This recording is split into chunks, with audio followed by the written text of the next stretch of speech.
What's going on, guys? It's motherfriggin' Sunday, December 5th. Christmas is in 24 days. Son of a bitch. 24 days and then it's Christmas. Oh boy. Oh boy indeed. Oh boy.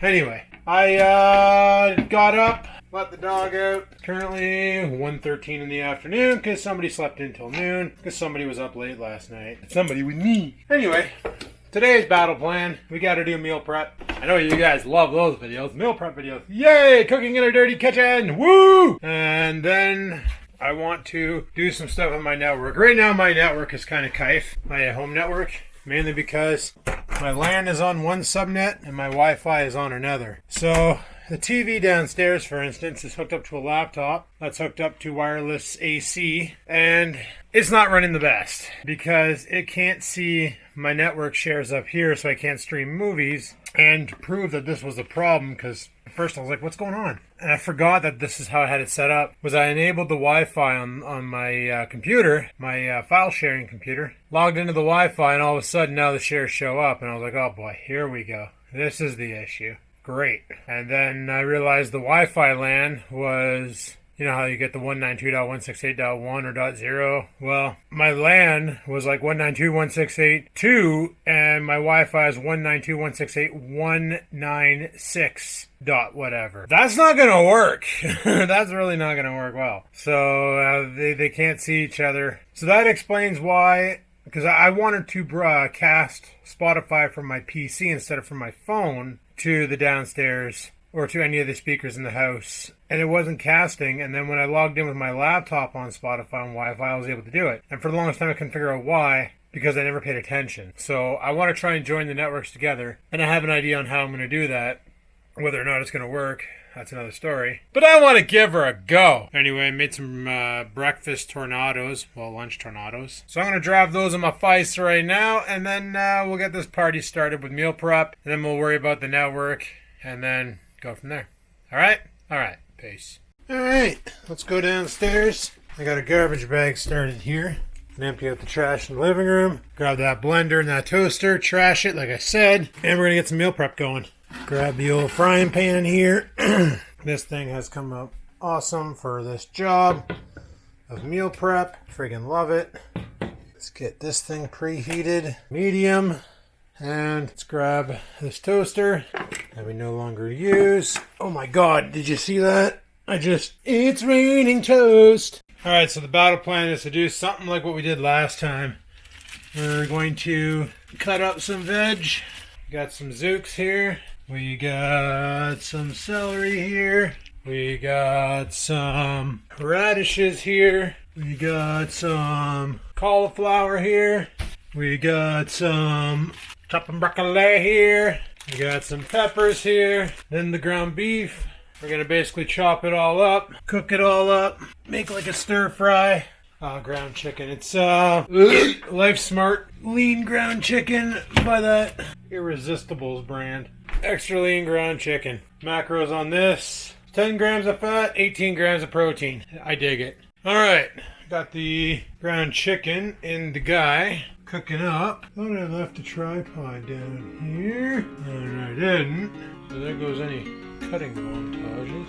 Oh, sure I did. Ah, there it is. Yay, cutting montage! We have a trippy party!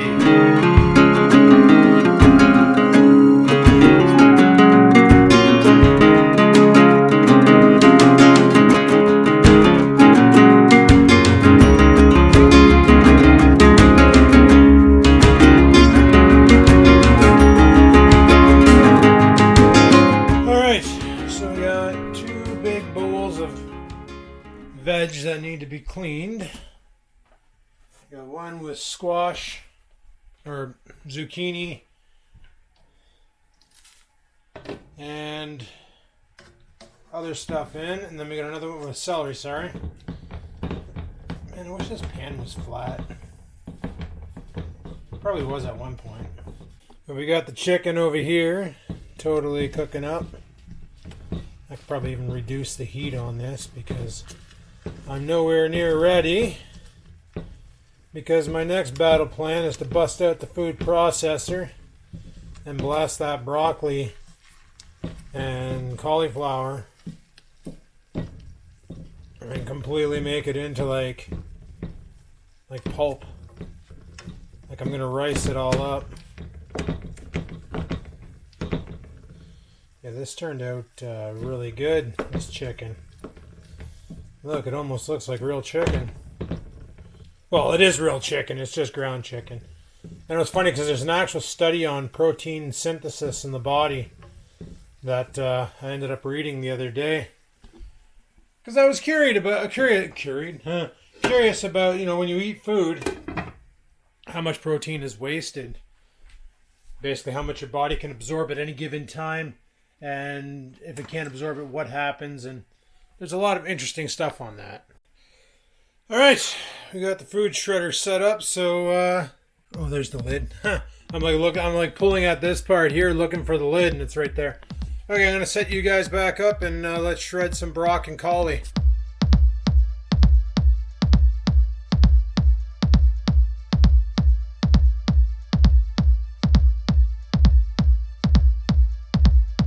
All right, and that's what we end up with. Let's go ahead. I'm gonna pour this directly into the pan. Just like a piece of broccoli on the ground. I don't know if that's bad for dogs. I'm gonna try and use this thing to slice up my radishes. It's got a slicing feature, so why the heck not? Like I said, I got a garbage bag started, so why not put it to work? But first thing I want to do is empty this out. So let's go ahead and throw this into the pan of cooking chicken, which looks like it might be now burning chicken. We're fine. We're fine. We're fine. I haven't seasoned the chicken or anything yet. I've just been cooking it. It smells freaking good. Then again, unless you're a vegan or a vegetarian, what meat doesn't smell good cooking? All right, I'm going to throw that slop in there and let's go.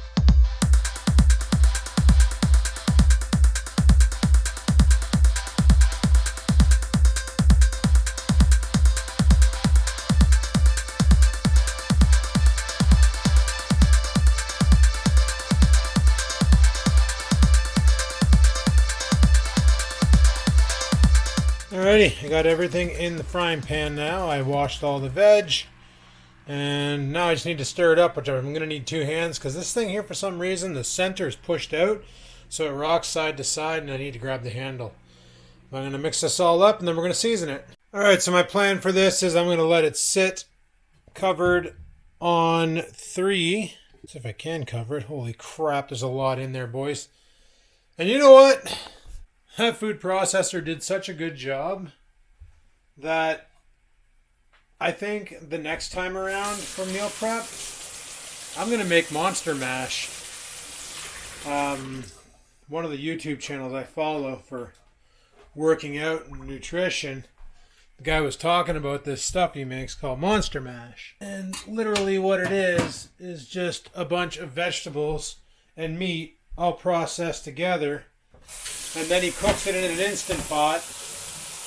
And what he likes to do is he'll take it and put it in like travel thermoses so he can always have the meal on him when he's out driving around or whatever the case. So he's also a heavy hitting bodybuilder, eating about eating about 6,000 to 7,000 calories a day of good nutritious food.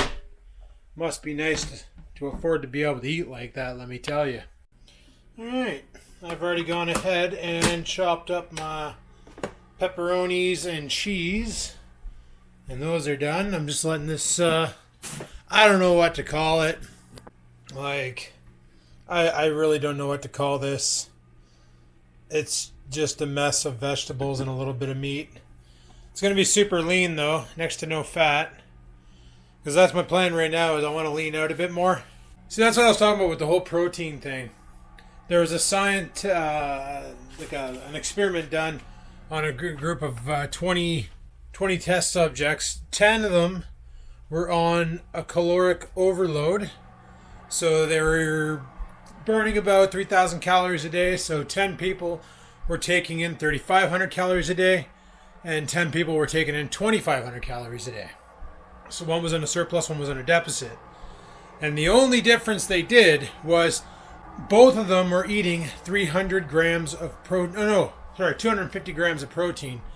and they averaged their weight between 150 to 165 pounds. They're around there.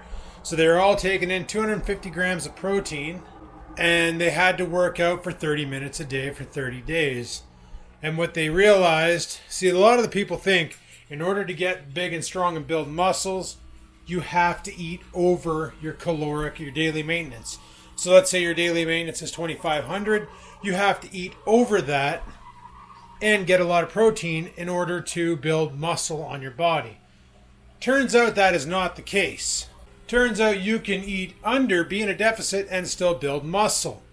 Muscle is built through protein synthesis by creating certain, basically, muscles using protein. I don't want to get into the whole scientist thing of it because even I don't understand it, and I don't want to say something wrong that makes me already seem dumber than I am. But what they realized was both groups, the one that was overeating the calories, actually put on more weight, which was to be expected, but accrued more fat on top of muscle, and the ones that were under-eating burned more fat, lost a couple pounds, but gained muscle. So they leaned right out and had a nicer physique in the end for that bodybuilding type aspect. So when I saw that, I thought right away to myself, I'm like, you know what?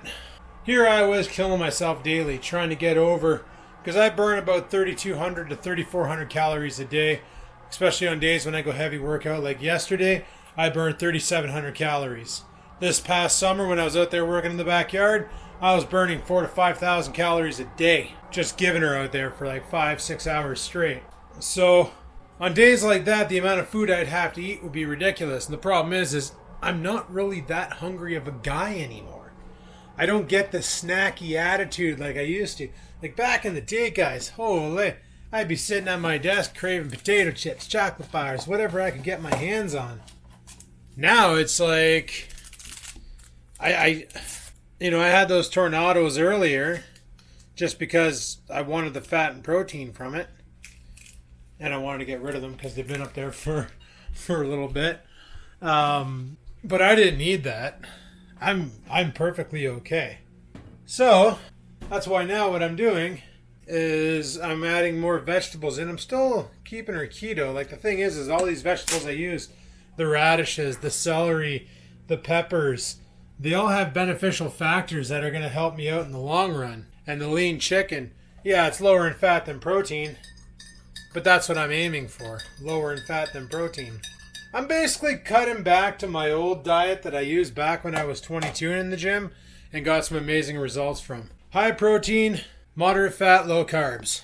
Mind you, back then I was doing moderate carbs, low fat. But I'm going to make it somewhat keto and do moderate fat, low carbs. And that way there, I'll be in fat burn more often because I won't have the carbs to burn. And because my body's already attuned to burning fat as fuel, in the long run, it should be more beneficial. And plus, I also have that one major problem with building muscle for me, and that's my age. It is a fact that once you hit the level 40, you have a harder time putting on muscle mass. Your muscles actually do start to degrade. So you got to work pretty much twice as hard as somebody half your age, which is what it is. You know, if I would have kept at this since I was 20, I'd be a friggin' Titanic by now. But hey, what can I say? I got lazy and Doritos were delicious at the time, so it is what it is. It is what it is. So I'm just saying, if you're a young guy watching this channel, I recommend giving weights a try because you have the opportunity to build something great and to feel great while doing it. Because let me tell you, after a workout, guys, that is by far the best I ever feel. And you're probably thinking I probably feel all sore and tired. No, man. The dopamine kicks in because your brain starts releasing dopamine after your workout. And it's just a great feeling. Like you're happier than a pig in shit. I kid you not. It's fantastic. Just a great feeling. Ooh, coffee. Oh, I needed that. All right, well, I'm going to let that there simmer for a bit and let it heat up and all that and blend together and do all its fun stuff. I got to put a charge on this camera. I'm at 30% power because of all the cutting and grinding montages. Montage! We're going to make a montage! All right.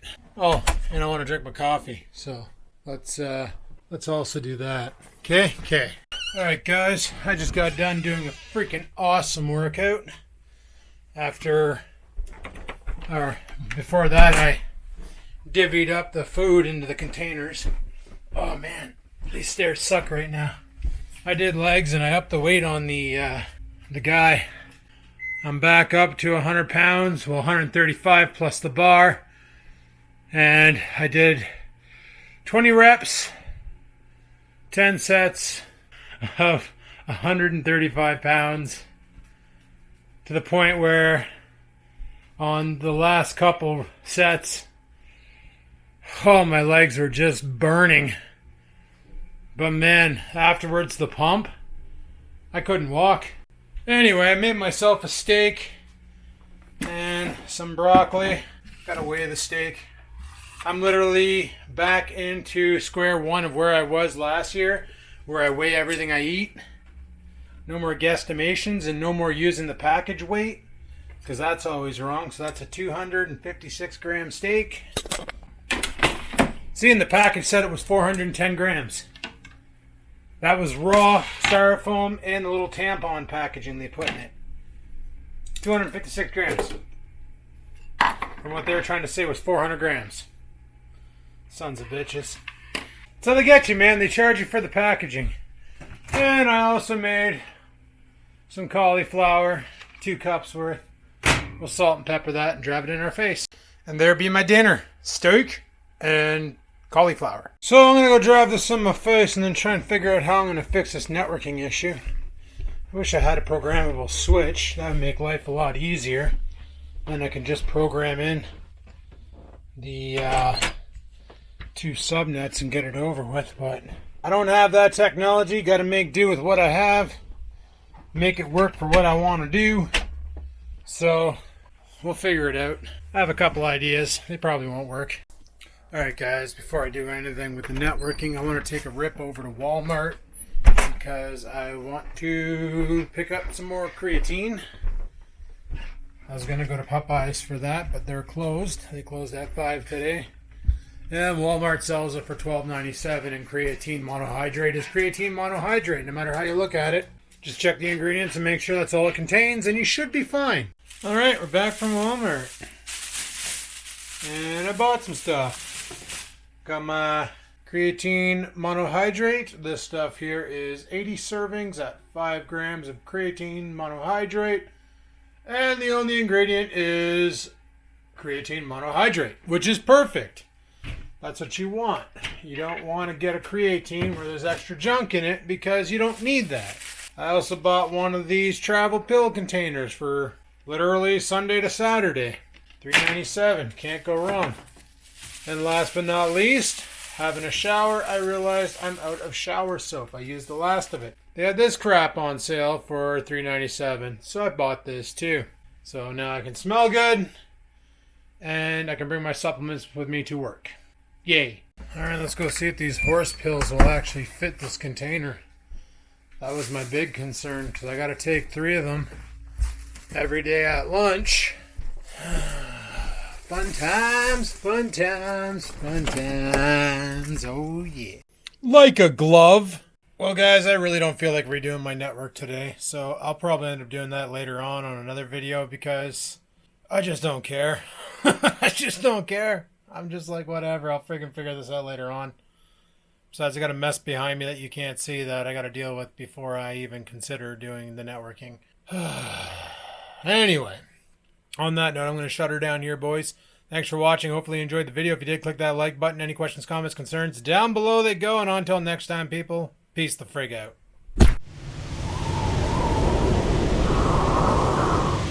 Sit, stupid, sit. Good dog.